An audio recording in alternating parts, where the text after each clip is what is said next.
السلام علیکم ورحمۃ اللہ وبرکاتہ۔ آج میں آپ کو بتاؤں گی رمضان کے پہلے عشرے کی دعا، دوسرے عشرے کی دعا اور تیسرے عشرے کی دعا۔ لیکن اس سے پہلے بات کر لیتے ہیں روزہ اور رمضان کی اہمیت کے بارے میں۔ روزہ اسلام کے بنیادی ارکان میں سے ایک اہم رکن ہے۔ اللہ رب العزت نے فرمایا، اے ایمان والو، تمہارے اوپر روزے فرض کیے گئے ہیں جیسا کہ تم سے پہلی امتوں پر فرض کیے گئے تھے تاکہ تم متقی بن جاؤ۔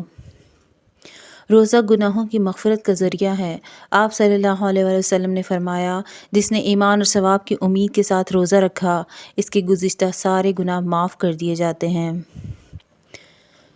آپ صلی اللہ علیہ وسلم نے فرمایا، روزہ ڈھال ہے،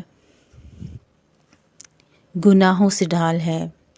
روزہ جہنم کی آگ سے بچاؤ کا مضبوط قلعہ ہے۔ آپ صلی اللہ علیہ وسلم نے فرمایا، روزہ ڈھال ہے اور جہنم کی آگ سے بچاؤ کا مضبوط قلعہ ہے۔ روزہ جہنم کی آگ سے ہزاروں میل دوری کا سبب ہے۔ آپ صلی اللہ علیہ وسلم نے فرمایا، جس نے اللہ کی رضا کے لیے روزہ رکھا تو اللہ اس کو جہنم سے اتنا دور فرما دیتے ہیں کہ جتنی مقدار کوا اپنی عمر کی ابتدا سے بوڑھے ہو کر مرنے تک اڑتے ہوئے مسافت طے کرتا ہے۔ روزہ بہترین سفارشی ہوگا۔ آپ صلی اللہ علیہ وسلم نے فرمایا، روزہ اور قرآن سفارش کریں گے اور ان کی سفارش قبول کی جائے گی۔ روزہ دار کی نیند عبادت ہے، سانس لینا تسبیح ہے اور اس کی دعا قبول کی جاتی ہے۔ آپ صلی اللہ علیہ وسلم نے فرمایا کہ جنت ماہ رمضان کے لیے شروع سال سے آخر سال تک سجائی جاتی ہے، اور حوریں بھی روزہ داروں کے لیے شروع سال سے آخر سال تک سجائی جاتی ہیں۔ آپ صلی اللہ علیہ وسلم نے فرمایا، جنت میں ایک دروازہ ہے، اس کا نام ریان ہے، اور قیامت کے دن ان سے صرف روزہ دار داخل ہوں گے۔ کہا جائے گا، روزہ دار کہاں ہیں؟ پھر وہ کھڑے ہو جائیں گے، اور جب روزہ دار اس دروازے سے داخل ہو جائیں گے تو وہ دروازہ بند کر دیا جائے گا۔ جسم کی زکوٰۃ ہے روزہ۔ آپ صلی اللہ علیہ وسلم نے فرمایا، روزہ جسم کی زکوٰۃ ہے۔ روزہ رکھو اور تندرست رہو، یعنی روزہ تندرستی کی ضمانت ہے۔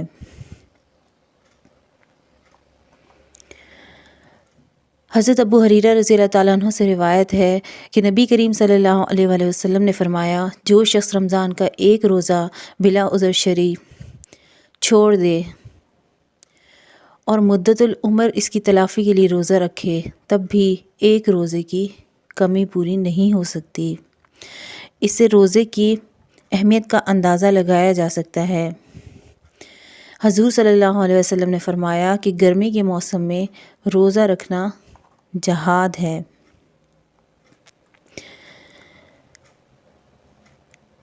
یہ تھی رمضان کی فضیلت اور اہمیت۔ ان ساری باتوں سے ہمیں پتہ چلتا ہے کہ رمضان کی کتنی زیادہ اہمیت ہے۔ ہم جتنی عبادت کریں وہ کم ہے، کیونکہ عبادت کی اہمیت اس وقت تک نہیں جب تک وہ اللہ تعالیٰ کے ہاں قبولیت کا درجہ نہ رکھے، اور اللہ تعالیٰ سے ہمیں اس وقت تک قبولیت کی توقع نہیں کر سکتے جب تک ہم اس سے دعا نہ کریں۔ آپ صلی اللہ علیہ وآلہ وسلم نے فرمایا، رمضان کا پہلا عشرہ رحمت ہے، اور اس کی دعا یہ ہے، رب اغفر وارحم وانت خیر الراحمین، اے میرے رب مجھے بخش دے، مجھ پر رحم فرما، تو سب سے بہتر رحم فرمانے والا ہے۔ رمضان کا دوسرا عشرہ مغفرت ہے۔ آپ صلی اللہ علیہ وآلہ وسلم نے فرمایا، محروم رہا وہ شخص جس نے رمضان کے مہینے کو پایا لیکن اپنی مغفرت نہ کروا سکا۔ دعا یہ ہے، استغفر اللہ ربی من کل ذنب و اتوب الیہ، میں اللہ سے ہر گناہ کی بخشش طلب کرتا ہوں جو میرا رب ہے، اور میں توبہ کرتا ہوں۔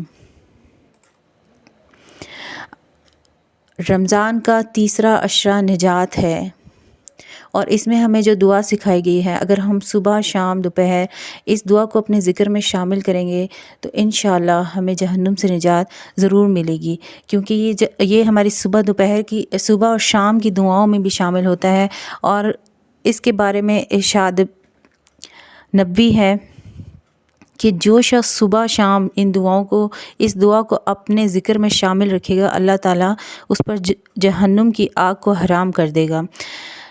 تو رمضان کے تیسرے عشرے کی بھی یہی دعا ہے، ہمیں چاہیے کہ ہم اس کو زیادہ سے زیادہ اپنے ذکر میں شامل رکھیں اور جہنم سے نجات کا باعث بنائیں۔ اللہم اجرنی من النار، اے اللہ مجھے جہنم سے بچا لے، آمین ثم آمین۔